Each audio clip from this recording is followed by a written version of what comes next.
Hello, everybody. Oh, look who we have. Hello, everybody. Mr. President, great to see you. Nice to see you.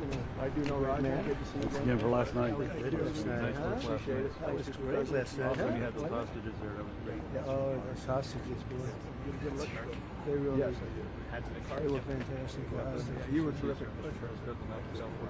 Thank you. You got the market seeing your brilliance. Yeah, that's up almost 7 points. 2,500 points. Nobody's ever heard of it. It's going to be a record. Amazing. Yeah. You make an announcement the next day. Yes, sir. Smart. The key is to get the tax. Yes, sir. Absolutely. Hello, everybody. How are you? These are nice cars.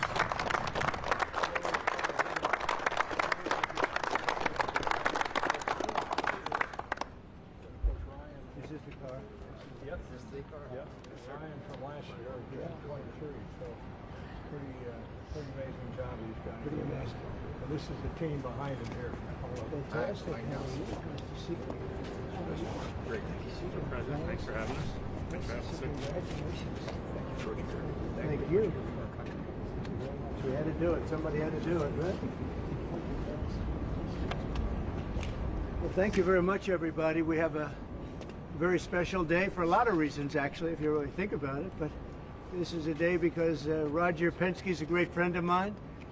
I've known him a long time. He received a few years ago the Presidential Medal of Freedom, the highest award in the country outside of the Congressional Medal of Honor. It's sort of the civilian version of the Congressional Medal of Honor.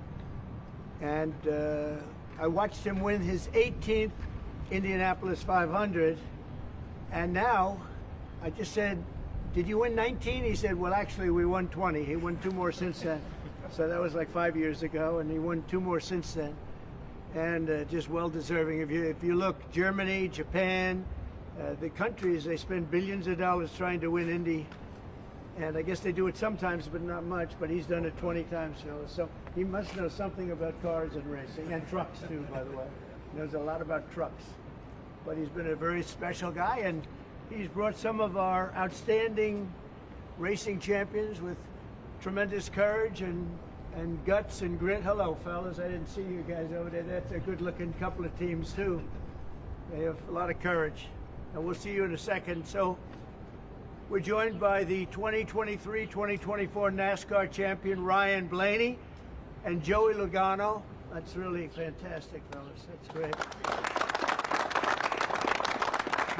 To get that car going, like as an example, on average, how fast will you About go? 190. About 190, you can have it. I don't want to go, but 190, that's fantastic. And on a straightaway, you'll go how much? About 190, 200. About 190 to 200. Well, it takes a special genetic, you know that, right? It's genes. Not only it's genes, really. Most people couldn't do that. Very few people could do it. The 2023 and 2024 Indianapolis 500 winner, Joseph Newgarden. Hey, Joseph.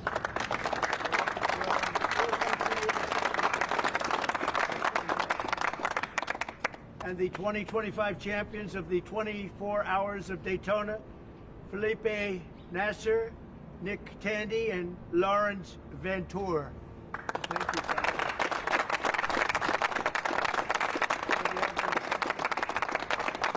This is just a celebration of racing, and it's a celebration of Roger and his great success and his life, and these incredible champions who really do what very few people could do. Mentally, psychologically, it's a big factor here, like it is in all sports, really, but you need a great physical ability. People that do this, they don't realize what great athletes they are. It's just not the car. I had a friend, he's a very successful guy, but he was a driver. And started off, he wanted to be a race car driver. He wanted to be like you. He wanted to be just like Joey Logano. and he had it for business, but he didn't have it for he said, I just couldn't compete with the good drivers. He couldn't do it no matter what he did. And he got lucky. He went into business. He made a lot of money. He was very successful. But he said, I couldn't press the accelerator down all the way, and the best drivers could. So there was just a difference. It was really, I never forgot that story. But these are great champions, and it's a great sport. And what you've done in Indianapolis also with the track and everything has been incredible. I mean, it's really incredible. People tell me it's been amazing. I'll have to get there. I'm going to have to get there maybe this year with you. But Open invitation. well, thank you very much. Thank you. We did Daytona. We went around the track in the Beast, what's called the Beast, with the thick windows and the whole thing. And you're not supposed to hear anything, but I heard the fans. They were going crazy outside. So it was a great honor. So I just wanted to welcome them to the White House, a special place, very, very special place. And we love champions, and these are the greatest champions in the world. These are the greatest champions in racing, and it's an honor to have you all. And thank you very much, all of you. Thank you very much. I wouldn't ride in that thing if you take it. How fast will that go? 240 plus. 240. Yeah. That's unbelievable. Weapon. Two-time winner of the Indianapolis 500, consecutively, right? Yes, sir. So what the hell are you doing? What do you eat? A Because lot I of want milk. some. Drinking a lot of milk. Hopefully, it Okay, I'm going to take some.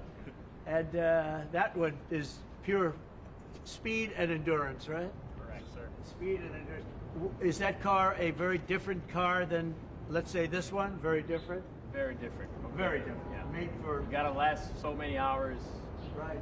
and we all share the car, so three A drivers, totally different engine. different engines, Everything's different. everything. And you'll go, is it 24 hours? Yep. That's a long time. And that car just, there's no let up, it's just constant, right? That's fantastic. Congratulations. That's endurance. Endurance is a big factor in life and success, I can tell you. So you guys have it. Well, thank you very much. Would you like to ask Roger or any of these champions any questions while we're here? Yeah. You started the morning saying be cool, and then just Be a cool. few hours later, there was a pause put in on the terrace. Can you walk us through your thinking about why you decided to put a 90-day pause? Well, I thought that people were jumping a little bit out of line. They were getting yippy, you know? They were getting a little bit yippy, a little bit afraid, unlike these champions, because we have a big job to do. No other president would have done what I did. No other president. I know the presidents, they wouldn't have done it. And it had to be done. What was happening to us on trade, not only with, you know, if you look at it, not only with China, but China was by far the biggest abuser in history, and others also, but somebody had to do it. They had to stop because it was not sustainable. Last year, China made $1 trillion off trade with the United States. That's not right. And now I've reversed it. It's for a short period of time, but we made $2 billion. We're making now $2 billion a day. And somebody had to do it. Roger actually said it. Charles Schwab was here a little while ago, one of the great financial people, and he said he's been waiting for 40 years for somebody to do what I did over the last month. And if you didn't do it, you wouldn't have a country. It wouldn't be sustainable. So I'm honored to have done it. And, you know, look, nothing's over yet, but we have a tremendous amount of spirit from other countries, including China. China wants to make a deal. They just don't know how quite to go about it. You know, it's one of those things they don't know how quite. They're proud people. And President Xi's a proud man. I know him very well. And they don't know quite how to go about it, but they'll figure it out. They're in the process of figuring it out, but they want to make a deal.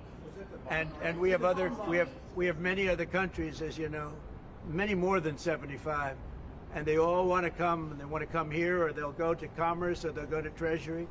We have our great senators here and congressmen. They'll call John. They'll do somebody. They'll go through somebody, but they're all calling. How do we do this? They all want to make a deal. Somebody had to do what we did, and I did a 90-day pause for the people that didn't retaliate, because I told them if you retaliate, we're going to double it. And that's what I did with China, because they did retaliate. So we'll see how it all works out. I think it's going to work out amazing. I think that our country is going to be at the end of a year or shorter, but I think we're going to have something that nobody would have dreamt possible. A man like Roger Penske, I don't want to get him in trouble with China, so I won't, but he would know that someday you have to cut the bow, and you have to do what you have to do, right, Roger? And that's what I did, and I'm very happy to have done it. Mr. President, Was there anyone the Prime Minister of Greece just told Breitbart's Matt Boyle that he thinks absolutely the European Union and the United States could work out a trade deal that's win-win and, quote, mutually beneficial to both sides. I agree. What do you think about the Prime Minister's comments, and do you think a deal could be struck with the European Union? First of all, I know him. He's a good man, and I appreciate his comments. Yeah, a deal could be made with every one of them. A deal's going to be made with China. A deal's going to be made with every one of them. And there'll be fair deals. I just want fair. They will be fair deals for everybody. But they weren't fair to the United States. They were sucking us dry, and you can't do that. You know, we have $36 trillion of debt for a reason. We don't have it there for fun. They have it for a reason. And people took advantage of our country, and they ripped us off for decades. I've been thinking about this for decades. If you ever saw me on television, I was young like these guys. And it was the good old days, I'll tell you, Roger. But I was like these guys, young, and I was talking about it. Nothing changed, and nothing was done about it. Then I did it. In my first term, I did it, and did it well. We took in hundreds of billions of dollars from China and others, and I started the process, but then we had to fix up from the COVID mess caused by China. We had to fix up from that, and we did a good job of doing it. And when we handed back the reins after a rigged election, and when we handed back the reins, the stock market was higher than it was before COVID coming in. So, you know, we did a great job, but we didn't have time to do the big thing, which we're doing now. And it's, you know, it's like a patient is sick, you have to do surgery. Patient is very, very sick. And Joe Biden handed us over a country that was in very serious trouble, economically and in every other way. They let China run away with things. They let other countries run away with things. And maybe worst of all, in a certain way, is what they did at the border. We had people pouring into our country by the millions. Many of them were murderers and drug lords and thieves and people from prisons from all over the world. And there were people from mental institutions, insane asylums. They were taking their mentally insane, and they were dumping them into our country. And I'll tell you, Tom Homan and Kristi Noem are doing a fantastic job in removing them. And now the courts, the Supreme Court just gave us numerous good rulings where we have to be able to get them out. You had other judges trying to take over the system. And think of it, they take over. They want these people coming back. Tren de Aragua from Venezuela, the Venezuela jails that cut off the fingers of a man in Colorado. They cut off his fingers because he called the police looking for help. They said, "Did you call the police?" He said, "Yes, I did." "Put your hand down," and they cut off the fingers. This is what they want to bring these people back now. And I want to thank the president of El Salvador for the job he's done, because that is, that's the way it has to be done. And it's too bad. Yeah, please. Chuck Schumer and Nancy Pelosi, they've been talking about tariffs for decades. How come when these Democrat elites want tariffs, everything's hunky-dory, but when President Trump wants tariffs, all hell breaks loose? Do you see this double standard? I love this guy, whoever the hell that is.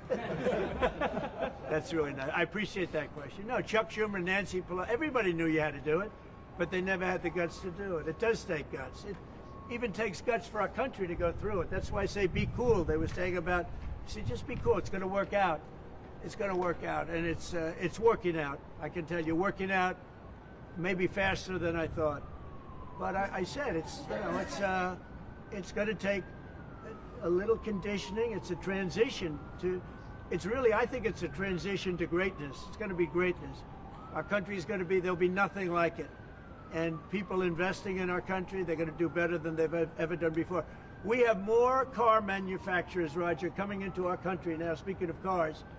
We've never seen anything like it. And they're coming in because of the election, but they're coming in because of the tariffs, because they don't want to pay 25 or 50 or whatever it may be. They don't want to pay that. They can't pay that. We had 3 cancellations in Mexico, building a plant. They're all coming into the United States. Canada, they're coming in. From China, they're coming in from everywhere.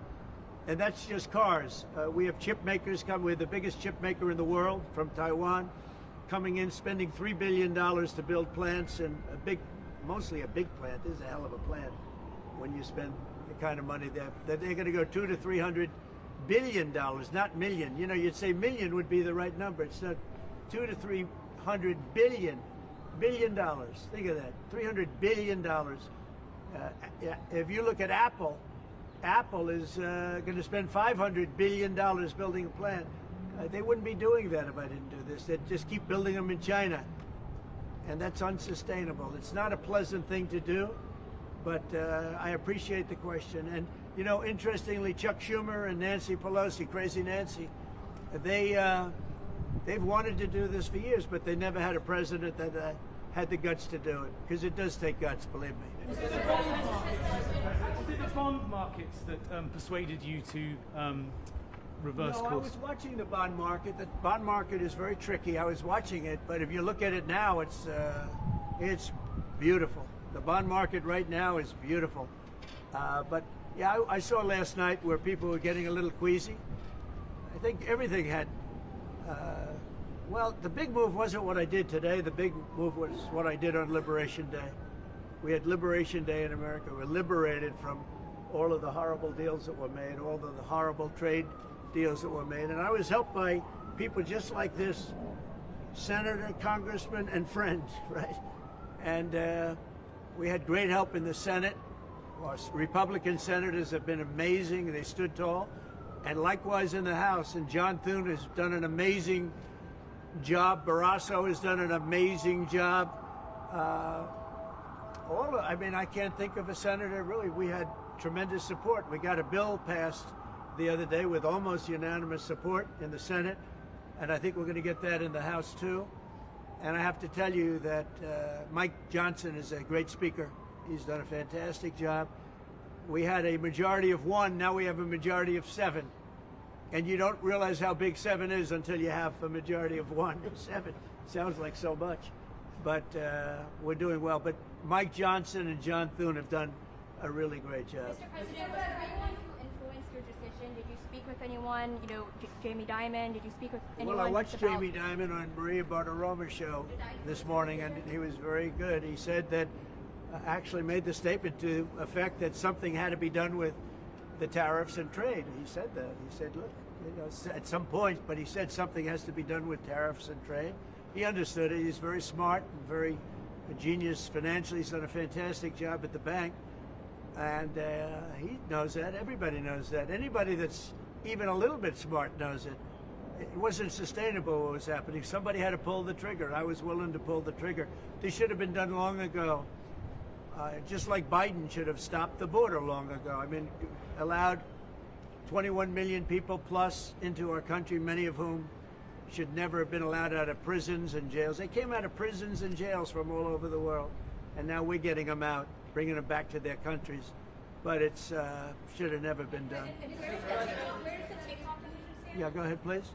Sir, would you consider exempting some U.S. companies, maybe some larger companies who have been hit hard in the markets the last few days during this 90 days? As time goes by, we're going to take a look at it. There are some that have been hard. There are some that, by the nature of the company, get hit a little bit harder, and we'll take a look at that. Yeah. How do you determine the next 90 days? Just instinctively, more than anything else. I mean, you almost can't take a pencil to paper. It's really more of an instinct, I think, than anything else. What's your credibility like? Because you said that these tariffs would go in effect on Monday. You said no pause, and today there is a pause. So how can people believe your words today? It's not a question of that. You have to have flexibility.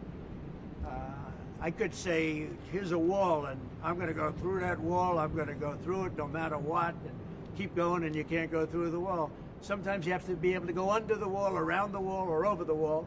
These guys know that better than anybody, right? You got to go around them sometimes. You're not going to go through them.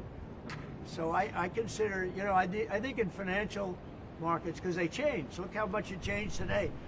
We went from, you know, pretty moderate today, but over the last few days it looked pretty glum, to, I guess they say it was the biggest day in financial history. That's a pretty big change. And I think the word would be flexible. You have to be flexible. Like he's asking the question about some companies. Some companies, through no fault of their own, they happen to be in an industry that is more affected by these things than others. You have to be able to show a little flexibility. and I'm able to do that. I'm going to say hello to these champions because they are great champions. I got to say hello. To avoid more collisions.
So we're going to do